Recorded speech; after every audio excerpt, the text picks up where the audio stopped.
Bonjour à tous et à toutes, j'espère que vous allez bien. On se retrouve aujourd'hui pour une nouvelle vidéo d'un format un peu différent que ce que je fais d'habitude puisque je sais pas comment appeler ça, c'est un format un peu discussion, mais en fait je suis toute seule donc je discute toute seule.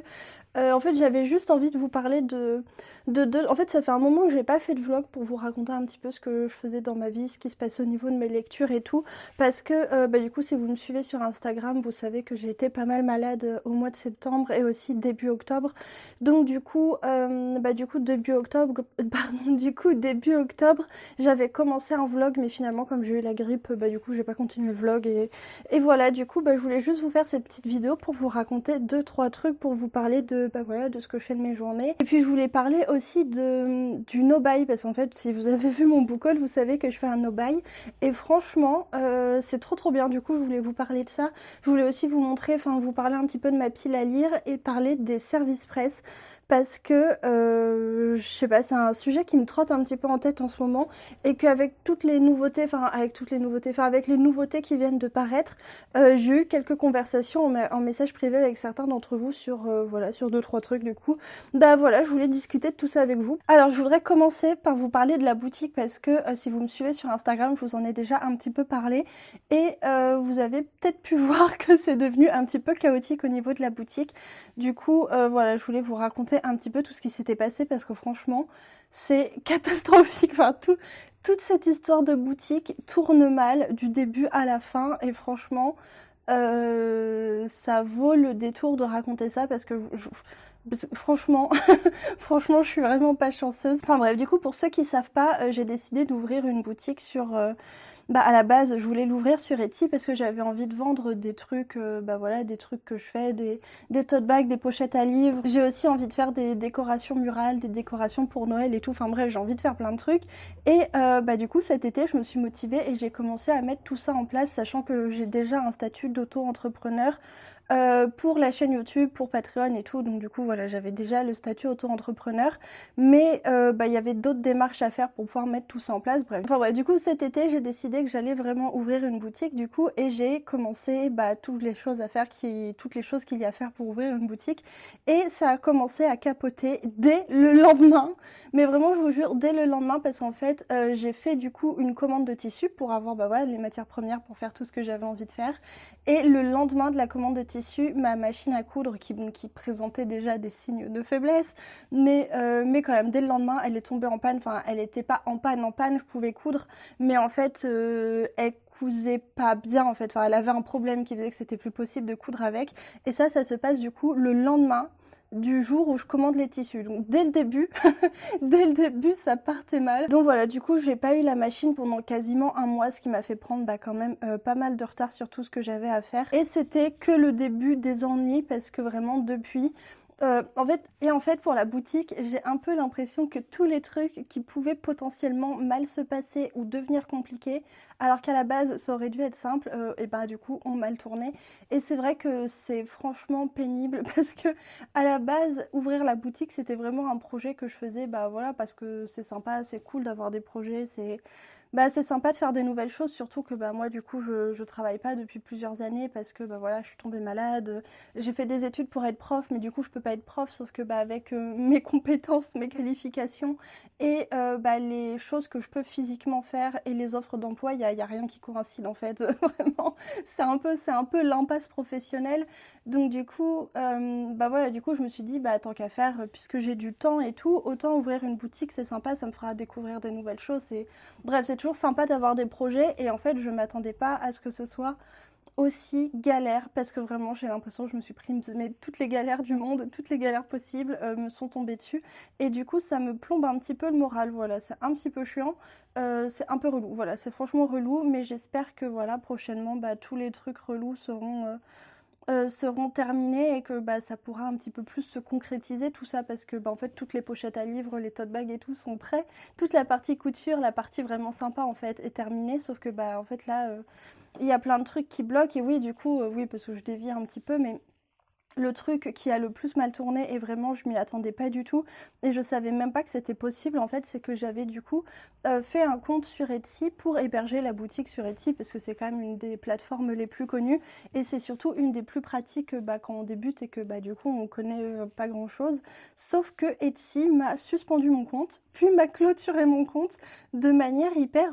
radicale en fait, vraiment j'ai pas compris, de toute façon j'ai pas eu le temps de comprendre, ils ont fait ça tellement vite que j'ai vraiment pas eu le temps de comprendre ce qui se passait. En fait, ce qui s'est passé, c'est que il y a un paiement de 20 centimes qui a été refusé parce qu'en fait, je testais des trucs sur le site en fait pour comprendre comment ça marchait. Et à un moment, pour les fiches produits, il faut payer 20 centimes pour que le site fasse un truc sur la fiche produit. Enfin bref. Et j'ai payé du coup les 20 centimes avec ma carte bancaire, sauf que c'était au moment où on changeait de carte bancaire pour changer de compte, machin et tout. Et du coup, j'ai payé, sauf qu'en fait, entre-temps, enfin la transaction n'a pas eu le temps d'être confirmée et ma carte a été annulée, ce qui fait que le paiement n'a pas été fait du coup.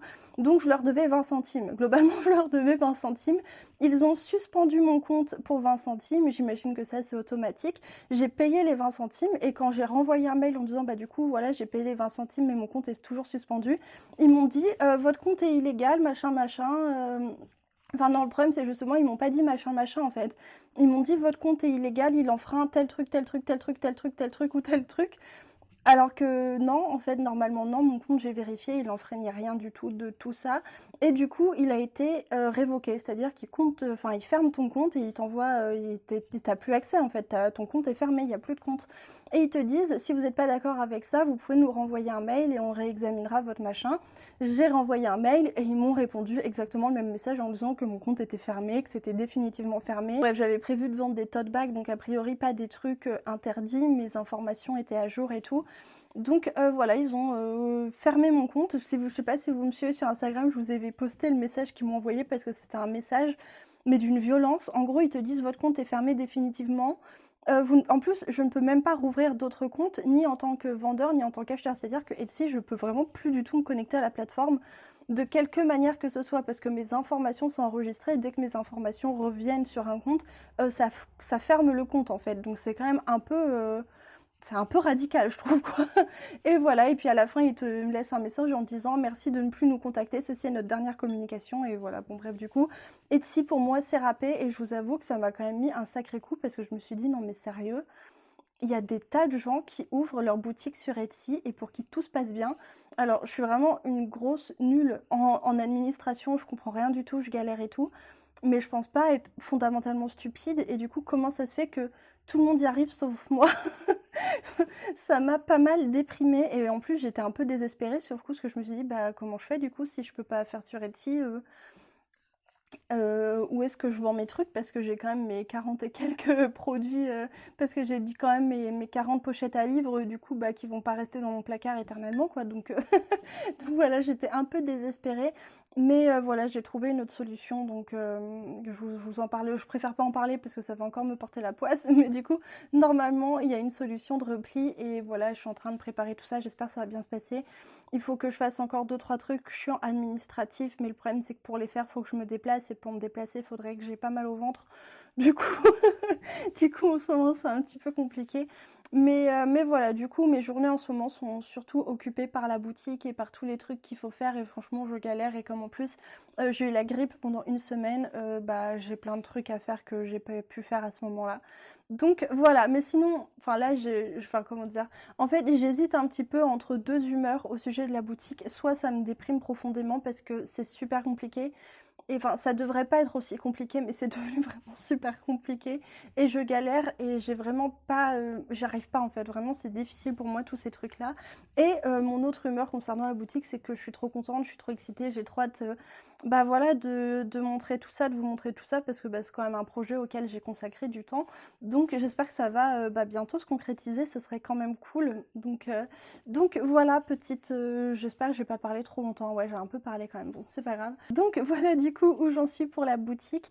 Et puis voilà, de toute façon, je vous donnerai plus d'informations quand les choses seront prêtes, vraiment. Quand il y aura plus rien qui pourra tourner mal, je vous donnerai les informations à ce moment-là, je vous montrerai. Enfin, à la base, je voulais vous poster des photos et tout sur Instagram pour vous montrer ce que j'avais préparé et tout. Mais comme pour l'instant, je peux vraiment pas donner de date d'ouverture, bah je préfère pas parce que voilà, enfin sinon voilà, je vais me porter malchance. Donc voilà du coup ce que je voulais vous dire pour la boutique et on va pouvoir maintenant passer au sujet du no-buy qui est quand même le truc dont j'avais le plus envie de vous parler parce que franchement, c'est trop cool, c'est vraiment trop une bonne décision que j'ai prise, enfin une bonne décision, enfin bref, je vous expliquerai après, mais ça se passe vraiment super bien et c'est une trop bonne chose qui m'arrive en ce moment. J'ai commencé au mois de septembre et qui se passe trop bien du coup, et puis qui se passe bien et qui m'apporte énormément de choses. Enfin finalement c'est un peu contradictoire parce que le principe du no-buy c'est de ne pas acheter de livres, ce qui est parfois un peu difficile quand on est des gros accros aux livres et que bah voilà, je pense que vous connaissez ça, surtout, enfin bref, je commence déjà à m'éparpiller. Personnellement, j'étais quand même une grosse consommatrice de livres, enfin d'achat de livres, et bah finalement depuis que j'ai fait le no-buy, je trouve que bah ça m'apporte beaucoup et finalement ça m'apporte plus que l'achat du livre. Je sais pas comment expliquer, mais je vais vous expliquer ça quand même. Donc voilà, bref, du coup le no-buy je le fais depuis septembre parce que, bah, comme vous le savez peut-être, j'ai dû acheter une caméra parce que l'ancienne était morte et la caméra m'a quand même coûté la modique somme de 500 €, ce qui fait que bah il a bien fallu il a bien fallu couper le budget à d'autres endroits en fait. En fait, en achetant la caméra, je savais du coup que ça allait m'obliger à ne pas acheter de livres pendant une assez longue période pour bah voilà, pour compenser ce gros achat que je n'avais pas du tout prévu. Hein. D'ailleurs, c'était pas du tout prévu de racheter une caméra aussi vite. Et voilà, du coup, le no-buy, et c'est vrai que c'est là que je suis peut-être un peu chanceuse, enfin comment dire, je pense qu'il sera pas... celui que je fais, en tout cas, le no-buy avec les modalités que j'ai actuellement sera pas forcément applicable à tout le monde parce que moi j'ai pas le choix en fait de faire le no-buy, juste j'ai pas le choix, je suis obligée de pas acheter de livres, donc du coup finalement la tentation est beaucoup moins forte puisque de toute façon je sais que je peux pas. Et en plus, autre chose qui fait que mon no-buy est un peu particulier, en fait malgré le fait que du coup j'achète pas de livres, je reçois quand même des services presse, donc du coup j'ai quand même accès à certaines nouveautés. Et c'est vrai que c'est quand même une grosse chance, bah voilà, c'est quand même une chance de recevoir des services presse, d'avoir des nouveautés et que bah voilà, c'est pas moi qui les ai achetés, donc ça me donne accès à des livres sans avoir à bah, les acheter, donc enfin bref, vous connaissez le principe. Donc voilà, c'est quand même très cool. Donc je sais plus qu'est-ce que je voulais dire. Oui, et du coup ce no-buy se passe hyper bien parce que vraiment j'ai aucune tentation depuis septembre. Enfin, depuis que j'ai pris, en fait, j'ai un peu l'impression que c'est comme quand j'ai arrêté de fumer. C'est débile, mais quand j'ai arrêté de fumer, j'avais essayé plusieurs fois d'arrêter de fumer et j'avais jamais réussi. Et un jour, j'ai juste eu le déclic, en fait. Vraiment, tout le monde dit ça, c'est super cliché. Mais j'ai eu le déclic qu'il fallait vraiment que j'arrête de fumer. Et pareil, j'étais dans une période où j'avais pas trop le choix. Il fallait vraiment, à ce moment-là, que j'arrête de fumer. Donc, j'ai arrêté de fumer et ça a été pas hyper facile, mais ça n'a pas été hyper compliqué non plus. Et depuis, j'ai arrêté de fumer. Et vraiment, mais l'envie de fumer, ça me passe totalement au-dessus. J'ai vraiment plus du tout cette envie-là. Et là, pour le no-buy, c'est un peu... Non, c'est un peu... Je dis que c'est pareil, mais ça n'a rien à voir. Enfin, ça n'a pas rien à voir, rien à voir. Mais disons qu'en fait, j'ai eu le déclic du... Bah, j'arrête d'acheter des livres. Déjà, d'une part, parce que j'ai pas le choix. Mais aussi parce qu'en fait, j'ai regardé ma pile à lire. Et ça m'a vraiment frappé que j'avais... Mais tellement de livres dans ma pile à lire. Je pense que, bon, on a tous des grosses piles à lire. Ça dépend, voilà, ensuite de l'échelle de chacun. Il y a des gens qui ont une grosse pile à lire à 30 livres et vraiment ils suffoquent, c'est trop pour eux. D'autres qui ont une grosse pile à lire de 500 livres et quelques ou même plus et tout, enfin bref, et ça leur va très bien. Moi je dois avoir une pile à lire entre 100 200 livres, franchement j'ai pas compté. Voilà, c'est un petit peu compliqué comme je vous avais déjà dit parce que il y a ma pile à lire à moi, vraiment des livres que j'ai achetés pour moi ou que je me suis procuré pour moi, mais il y a aussi dans la bibliothèque beaucoup de livres qui sont à Guillaume, enfin qui sont à nous deux, comment dire, mais qui sont qu'on a acheté pour Guillaume ou que Guillaume s'est acheté pour lui, mais comme on lit un peu la même chose, bah, dans ses livres à lui, il y a quand même beaucoup de livres que j'aimerais bien lire. Donc il rentre plus ou moins dans ma pile à lire. Disons que vraiment, si je comptais tous les livres que j'ai à disposition à la maison et que je n'ai pas encore lu, j'aurais certainement plus de 200 livres dans ma pile à lire. Donc c'est beaucoup. Je sais pas, à un moment, je sais pas, j'ai regardé ma pile à lire et je me suis dit, putain, tous ces livres ont l'air vraiment trop bien. Alors pourquoi je les lis pas et pourquoi je m'éparpille toujours et pourquoi du coup je veux toujours des nouveaux livres et pourquoi. Et en fait c'est juste, mais je pense que vous le savez déjà, enfin c'est un sujet qui a été abordé quand même plein de fois sur YouTube, c'est que quand on est pas forcément quand on est youtubeur ou instagrammeur, mais quand on s'intéresse, quand on consomme du contenu du livre en fait sur les réseaux sociaux, forcément du coup ça augmente énormément notre consommation de livres. Je trouve que vraiment sur Instagram et sur YouTube, on a vraiment cette culture de la consommation de livres et de la consommation de manière générale. Et en fait ça se ressent dans plein de choses, notamment dans les book hauls qui sont quand même des vidéos qui sont extrêmement regardées et que moi-même je regarde beaucoup. Et d'ailleurs les book hauls eux-mêmes sont des vidéos qui mènent beaucoup à la consommation de livres, parce que vraiment je compte pas le nombre de personnes qui regardent le book haul et qui me disent oh là là tel truc a l'air trop cool, je le mets dans ma wishlist ou je vais l'acheter ou machin. Et ça c'est beaucoup plus sur les book hauls, mais ça arrive aussi sur d'autres vidéos. Et c'est voilà, je pense que c'est un peu une fatalité finalement quand on produit du contenu sur un produit qui se consomme, enfin qui s'achète en fait, et bah forcément ça va mener à de la consommation. Et ça je pense que c'est pas une critique du tout que je fais envers, enfin c'est une critique du capitalisme, mais c'est pas du tout une critique envers les personnes qui agissent, enfin c'est pas une critique envers les autres instagrammeurs, youtubeurs ou envers les personnes qui regardent et qui achètent des livres, c'est pas du tout ça. Je pense en fait tout simplement tant qu'on vit dans le capitalisme et on risque de vivre longtemps dans le capitalisme, c'est un peu une fatalité finalement que ces contenus là mènent à de la consommation. Et d'ailleurs enfin je pense que c'est aussi pour ça qu'ils existent. Et c'est enfin bon bref voilà, bref tout ça pour dire que quand j'ai commencé à consommer du YouTube, et ma consommation de livres a aussi énormément augmenté. Voilà, de montrer nos nouveaux livres, de s'intéresser aux nouveautés. Et voilà, d'ailleurs les nouveautés c'est un autre truc dont je voulais parler, mais j'en parlerai peut-être plus tard, parce que j'en parlerai peut-être en parlant des services presse. Mais voilà, on a, enfin non, je pense que je peux dire 2-3 mots dessus maintenant. C'est que les nouveautés aussi, les nouveautés nous poussent tellement à acheter des livres. C'est un truc de fou en fait. On a tous dans notre bibliothèque, enfin on n'a pas tous, oh là là, c'est compliqué dis donc. On est quand même nombreux à avoir dans nos bibliothèques largement de quoi lire pour une grande période. Et malgré ça, on continue à acheter des livres parce qu'on veut les nouveautés en fait. Vraiment, les nouveautés, ça nous attrape les neurones et ça les lâche pas en fait. C'est un truc de fou. Quand il y a une nouveauté qui veut paraître, notre cerveau, il nous dit cette nouveauté-là va être meilleure. Enfin, cette nouveauté-là, tu veux plus la lire que que tu n'as pas acheté. D'ailleurs, ce livre-là, qui est une nouveauté que tu n'as pas acheté, tu veux plus le lire que cette nouveauté d'il y a 6 mois que tu as acheté et que du coup, tu n'as toujours pas lu. Et ce qui fait qu'on va acheter encore un livre et que ça entretient voilà, ce cycle éternel de d'une pile à lire qui grossit et des nouveautés qu'on continue d'acheter mais qu'on ne lit pas et qui du coup deviennent des vieilles nouveautés. Et on veut lire la nouvelle nouveauté qu'on va acheter, qu'on va pas lire, et ainsi de suite et ainsi de suite. Et voilà, je trouve les nouveautés, c'est quand même un truc assez incroyable ce que ça fait sur notre cerveau et ce que ça fait sur nos piles à lire. Mais voilà, après, c'est... Enfin, là encore, c'est pas du tout une critique, c'est plus une constatation.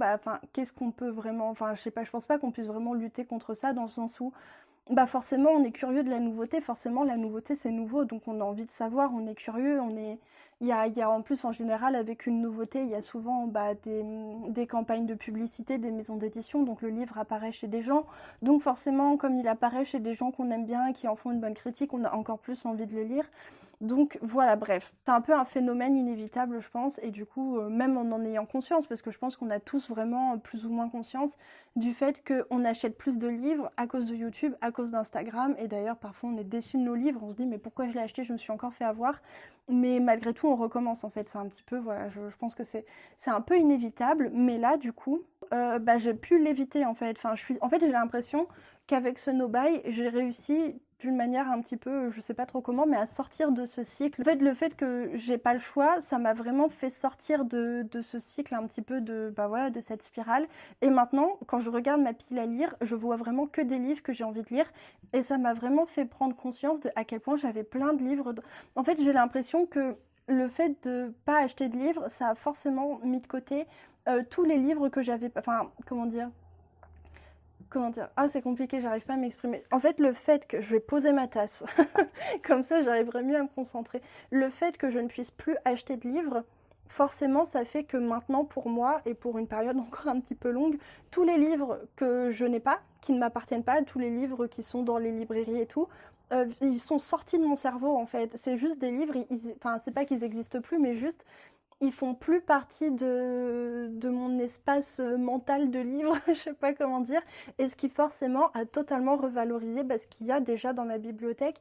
Et comme il n'y a plus de comparaison entre les livres que j'ai pas et les livres que j'ai, bah forcément les livres que j'ai dans ma pile à lire, bah d'un seul coup, je les vois tels qu'ils sont vraiment. En fait, je les revois à nouveau tels que bah quand je les ai achetés ou quand j'ai voulu les acheter, quand j'ai voulu les lire la première fois, bah voilà, c'est à nouveau comme ça que je les conçois. Et c'est vraiment trop cool parce que je redécouvre des trucs dans ma pile à lire et je prends énormément de plaisir à regarder ma pile à lire et à me dire, wow, tous ces livres que j'ai, ils sont à moi, ça y est, ils vont pas disparaître, ils ont l'air tous trop bien et en plus, comment dire, je ressens vraiment une grosse satisfaction à regarder ma pile à lire et à me dire que bah, je vais les lire en fait, que du coup bah, d'ici la fin d'année il y aura au moins la moitié d'entre eux que j'aurai lu et je trouve ça super agréable. Enfin vraiment c'est vraiment une bonne sensation de se dire que notre pile à lire va vraiment être lue alors qu'avant ma pile à lire c'était... J'ai jamais eu honte de ma pile à lire, c'est jamais un truc qui m'a complexée. Je me suis jamais sentie vraiment mal en regardant ma pile à lire. Parfois je me disais enfin, disons, parfois en regardant le nombre de livres que j'avais achetés dans le mois, je me disais que j'avais un peu abusé, mais pas non plus au point d'en sentir, enfin, de ressentir de la honte ou de me dire oh là là, c'est catastrophique et tout, parce que bon, concrètement, c'est des livres, c'est pas grave, j'achète des livres, bon, ok. Et en plus, comme j'achetais beaucoup d'occasions, forcément, c'était moins onéreux, c'est-à-dire ça m'engageait quand même moins financièrement que si tous les livres que j'avais achetés, je les avais achetés neufs, donc voilà, mais bref, du coup, tout ça pour dire que je suis vraiment trop contente de Snow Buy.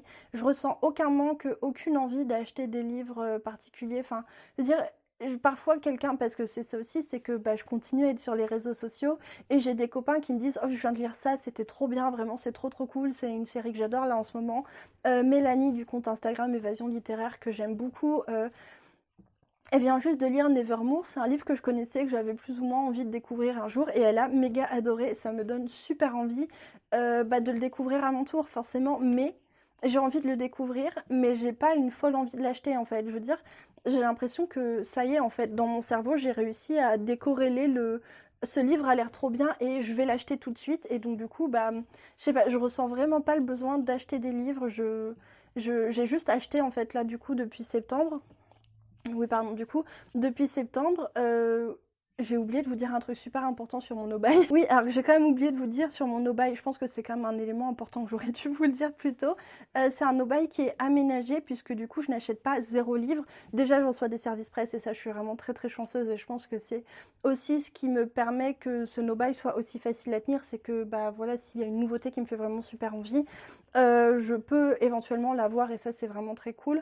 Bon après je reçois pas non plus 50, je reçois pas énormément de services presse mais bref j'en reçois quand même.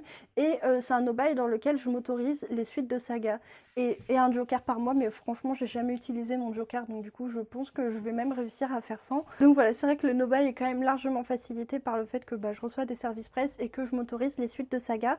Donc ça convient, en fait c'est juste ça convient parfaitement à mes besoins et à mon rythme de lecture, du coup pour l'instant c'est vraiment très cool et c'est ce qui fait franchement que je pense que ça fonctionne et voilà, c'est ce que je voulais aussi, je voulais pas, en fait, enfin mon objectif c'était pas, et mon envie c'était pas, bon de toute façon c'était pas vraiment un objectif et une envie, c'était une contrainte à la base quand même, mais mon envie en fait avec ma consommation de livres c'était pas de plus du tout acheter de livres, mais c'était de réussir à vraiment à me laisser moins emporter par la frénésie d'envie d'achat et avoir réussi à avoir plus de recul et du coup à acheter mieux finalement, à acheter moins et à acheter mieux, enfin bon bref, vous connaissez un petit peu l'idée, tout ça, enfin bref, je pense que vous connaissez, vous voyez un petit peu l'idée. N'importe quoi cette vidéo, c'est n'importe quoi cette vidéo, je pars dans tous les sens, donc j'espère que ça vous intéresse quand même. Donc voilà, tout ça pour dire que vraiment ce no-buy c'est une trop bonne chose et que j'en profite beaucoup et que vraiment c'est super plaisant voilà, de regarder ces livres et de savoir qu'ils vont être lus et puis de...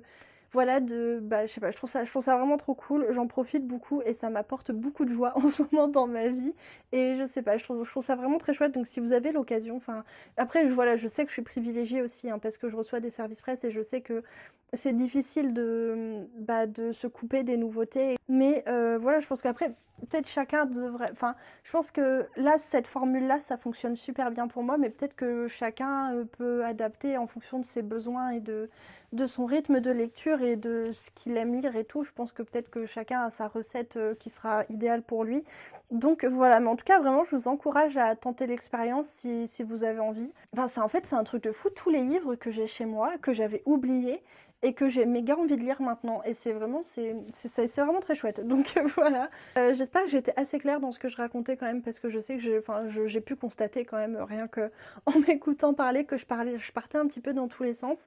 Mais voilà, du coup, je voulais, après vous avoir parlé du no-buy, je me disais que le chemin naturel, ce serait de vous parler de ma pile à lire. Mais comme j'ai déjà beaucoup parlé, je me dis que je vous ferai peut-être une vidéo à part pour vous présenter ma pile à lire du coup.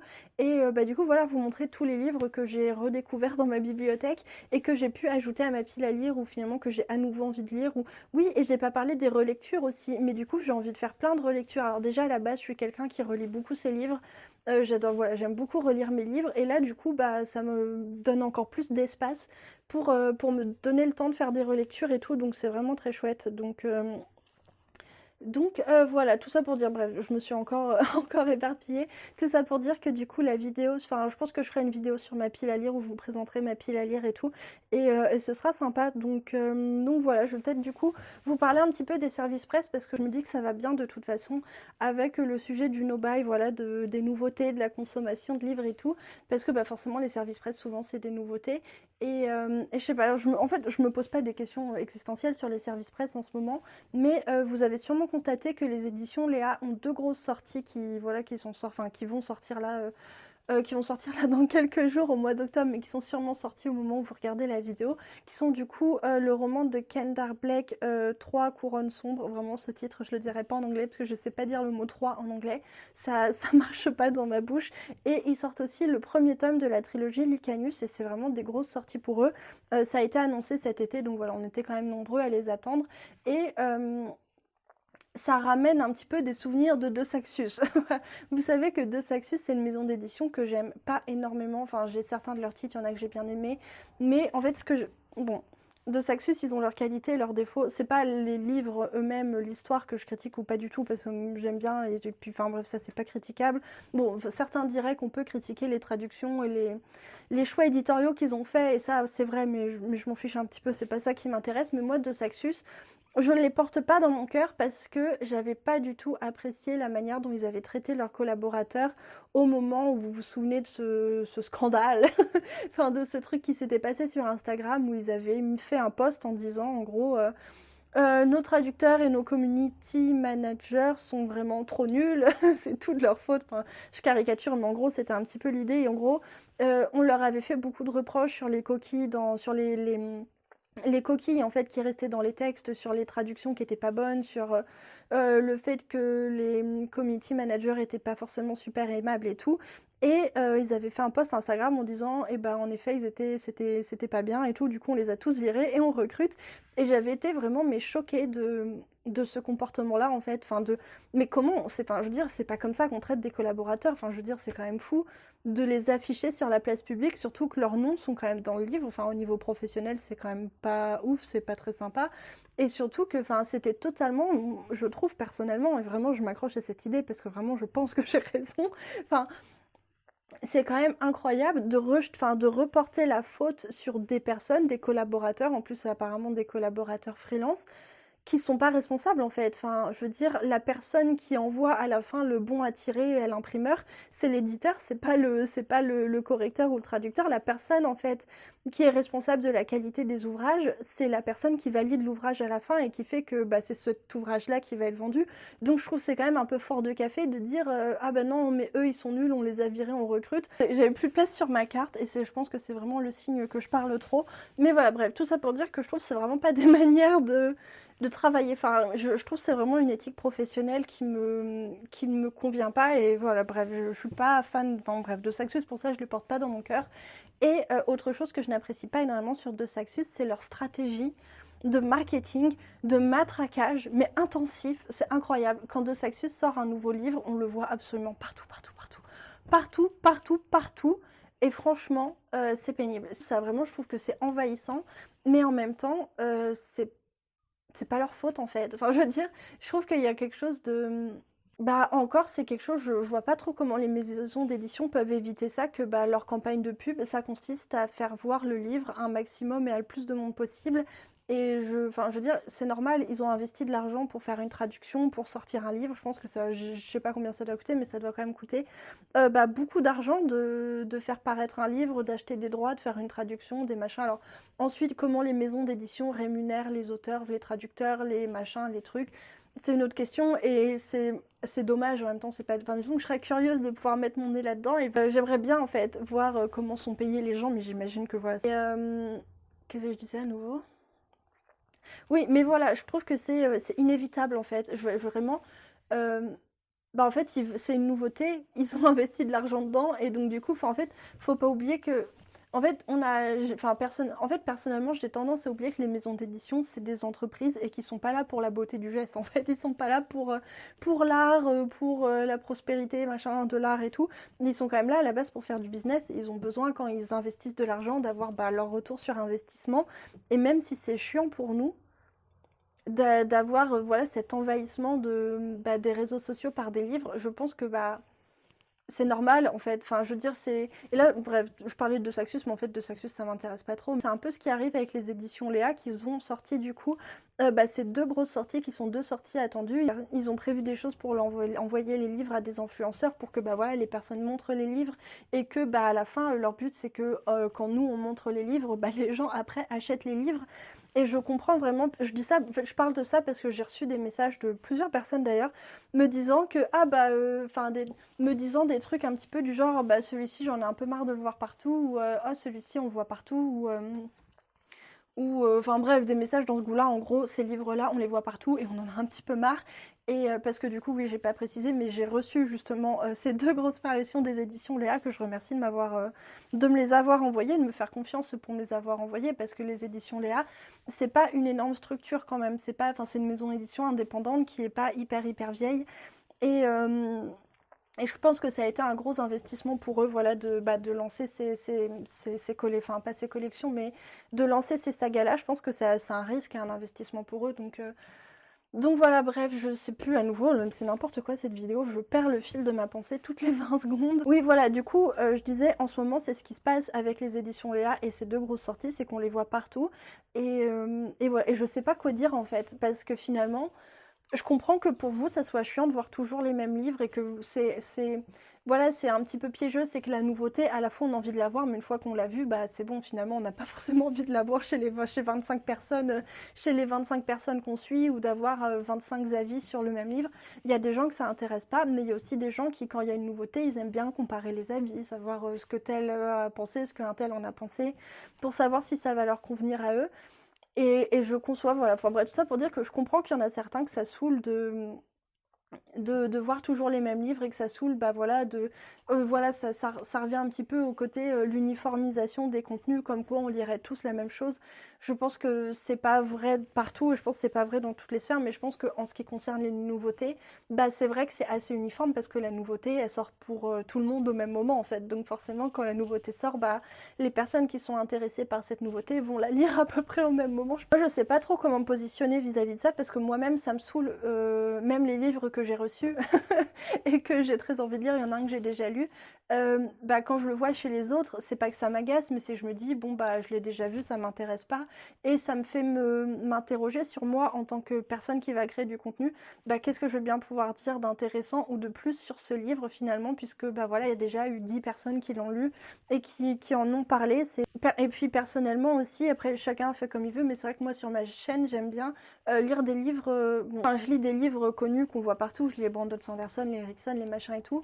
Mais ce que je préfère faire, c'est lire des livres un petit peu oubliés, un petit peu faire pas de l'archéologie, mais vous voyez ce travail d'aller chercher un petit peu des pépites, d'aller fouiner pour trouver un livre oublié et tout, c'est ça que je préfère faire et c'est ces livres-là que je préfère vous présenter. Mais en même temps, bah j'aime bien présenter des nouveautés aussi et voilà, du coup peut-être que vous les avez vues déjà 15 fois.